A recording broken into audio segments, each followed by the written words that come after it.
मंगेश यादव के एनकाउंटर पर सवाल क्या खड़े हुए, कुछ लोग बड़े विचलित हो गए। लोग तो यहां तक कहने लगे कि आपको अपराधी की भी जाति दिख रही है। लेकिन कुछ सच ऐसा है जो जान लेना जरूरी है।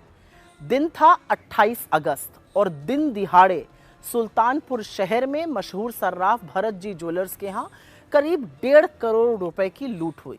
पुलिस के मुताबिक इस लूट में कुल 11 बदमाश शामिल थे और इसका मुख्य आरोपी विपिन सिंह नाम का एक आदमी था। इस पर गुजरात से लेकर उत्तर प्रदेश तक 8 जिलों में लूट के, चोरी के, हत्या के प्रयास के, डकैती के करीब 36 मुकदमे दर्ज हैं। लेकिन विपिन सिंह बड़े नाटकीय तरीके से पुलिस को चकमा देता है और 4 सितंबर को जाके कोर्ट में सरेंडर कर देता है। लूट के 4 दिन बाद मतलब 2 सितंबर को पुलिस मंगेश यादव के घर पहुंचती है। आधे कपड़ों में लेटे हुए मंगेश को पुलिस रात के करीब 2 बजे अपने साथ लेकर चली जाती है।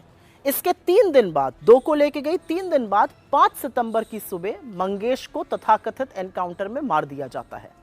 एसटीएफ दावा करती है कि मंगेश के पास से 32 बोर की पिस्टल, 315 बोर का तमंचा, बाइक और लूटे हुए जेवर बरामद किए गए। अभी तक ये जेवरात कहीं दिखे नहीं हैं। इसके अलावा पुलिस जब मंगेश को अपने साथ लेके गई थी तब वो निहत्था था, ये उसके परिवार का कहना है, उसके पास कुछ नहीं था। इस घटना में शामिल 11 अपराधियों में से सिर्फ एक मंगेश यादव का एनकाउंटर किया जाता है, जबकि घटना में 3 सितंबर को सचिन सिंह, गोविंद सिंह और त्रिभुवन को मुठभेड़ में घायल करके गिरफ्तार कर लिया जाता है। इनमें से किसी की जान नहीं जाती है।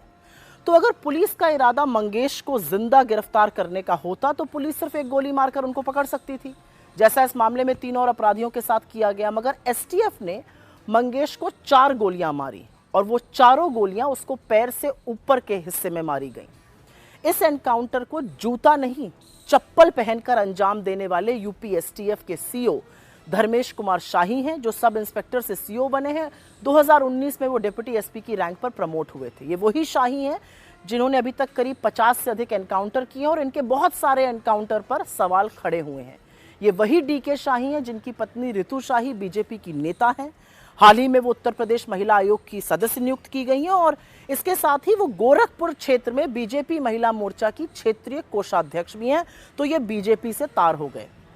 मंगेश एनकाउंटर की जांच भी डीके शाही के सजातीय अधिकारी एसडीएम विदुषी सिंह को दी गई है। इसमें तो किसी को कोई अचंभा हो ही नहीं सकता है। खैर, जो लोग अपराधी की जाति पर उठ रहे सवालों से विचलित थे, क्या अब उनके पास कोई जवाब है? क्या अब वो आक्रोश नहीं दिखाएंगे?